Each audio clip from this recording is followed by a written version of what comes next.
Just listen to that. Is that beautiful?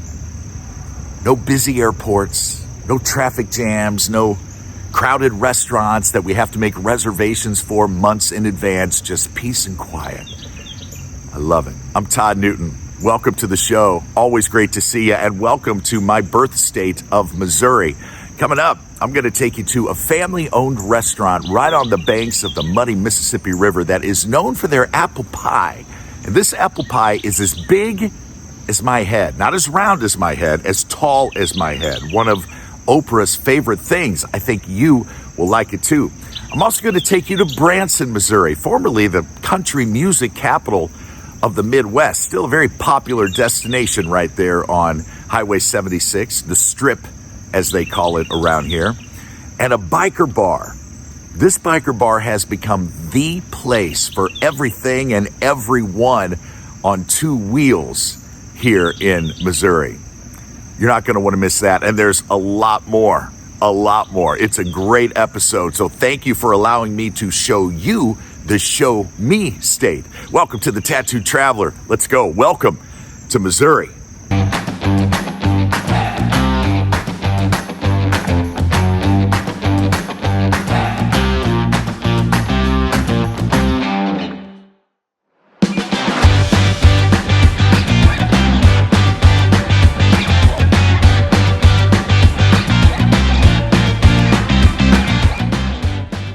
Missouri is Middle America, both geographically and culturally, where history and natural beauty just converge from the rolling hills of the Ozarks to the big cities like St. Louis, Kansas City. Missouri's landscapes are as diverse as the state's history. Get over there, little guy.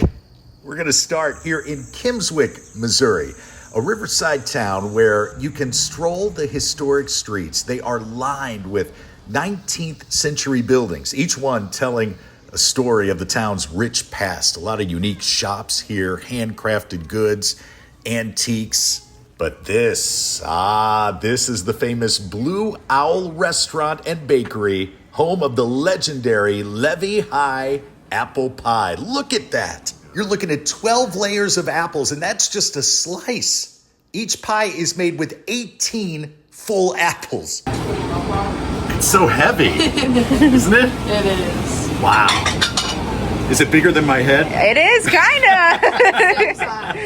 This is comfort food at its finest. White chicken chili. Don't forget to grab a jar of that apple butter. But the Blue Owl is all about the Levee High Apple Pie. Well, the apple pies were created after the flood of 1993. So in 93, we had a flood. The Mississippi is right behind us, and we built a levee down the whole street. It was to the top of the deck, if you were to walk around the street. Anyway, the levee saved the town of Kimswick, and after that, in honor of the flood and the levee saving us, we built the Levee High Apple Pie, which has 18 apples inside, and then it's topped with caramel pecan topping after it's baked to resemble the levee. And you realize how famous those things are. People probably come from all over the country. Oh, all over the country. This week we've had New Zealand, France, Mexico, Montana, everywhere they come from to see the pie. It's been Oprah's favorite thing, and the Travel Channel, the Food Network, Paula Deen. It's gotten lots of attention. It deserves every bit of that attention. Oprah's favorite things? That's saying something. Yeah, a lot of nice folks here in Kimswick, and a lot of great festivals throughout the year too. Now, we're not going to spend a lot of time in St. Louis in this episode, but I do want to take you up the Mississippi River just a little bit to Ted Drew's Frozen Custard.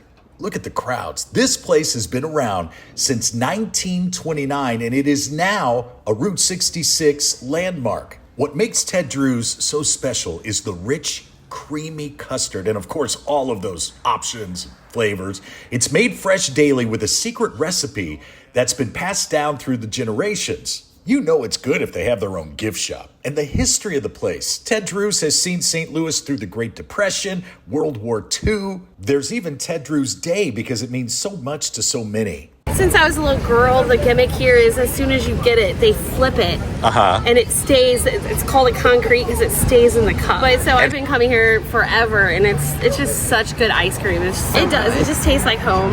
Yeah. It does. It tastes like home, and you can even get Ted Drew's at the airport on your way out of town. Brings back a lot of good memories. I used to go there with my grandparents. Good stuff. Okay, another symbol of the American Midwest and parts of the South, dating back to the 1930s, is Stuckys. It all started with a pecan farmer in Georgia named Sylvester Stuckey, who wanted to sell pecan candies to travelers. And now his granddaughter, Stephanie Stuckey, is running the show. She has definitely breathed new life into the brand, but Stuckey's still remains a great place to stretch your legs, fill up on gas, get yourself a sweet treat, preferably one of Stuckey's famous pecan log rolls. These are their signature candy. They tell me the recipe is secret. It's kept under lock and key, but I can tell you I definitely taste nougat coated in caramel, rolled in those crunchy pecans. During Stuckey's heyday back in the 1960s, there were 350 stores across the country. There are far fewer than that today, but when you see one, I hope you'll stop in. Takes you back to the golden age of road trips, simpler times, just celebrating the joy of the journey, especially here on Route 66. About 4 hours west on Highway 44, right around Springfield, Missouri, is Branson, a place that back in the 80s was called the live music show capital of the world. Still today, you'll find over 100 live shows here on Highway 76, Presley's being the most popular among them, everything from country to gospel to rock and roll. The area here is just beautiful, nestled in between Table Rock Lake and the Ozark Mountains. Originally, Branson was a quiet little settlement founded by Reuben Branson, who never could have imagined what it would become. He opened a general store and a post office in the early 1900s. Today, many folks will tell you that what sets Branson apart is its warm, welcoming atmosphere. It has that southern hospitality, entertainment that's wholesome for the whole family, and you add to that the scenic beauty. Really a great place for families.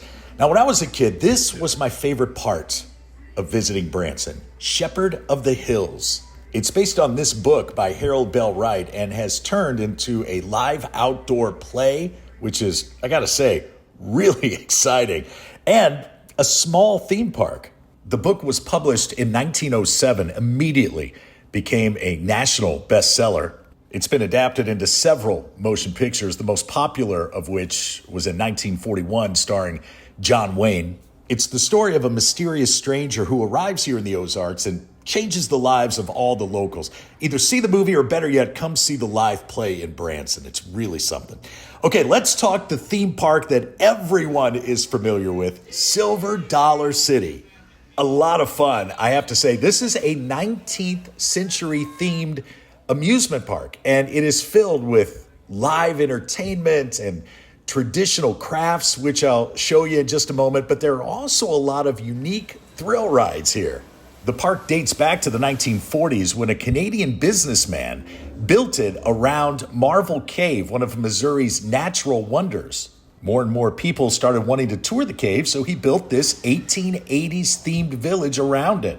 Look at that, a glass blower.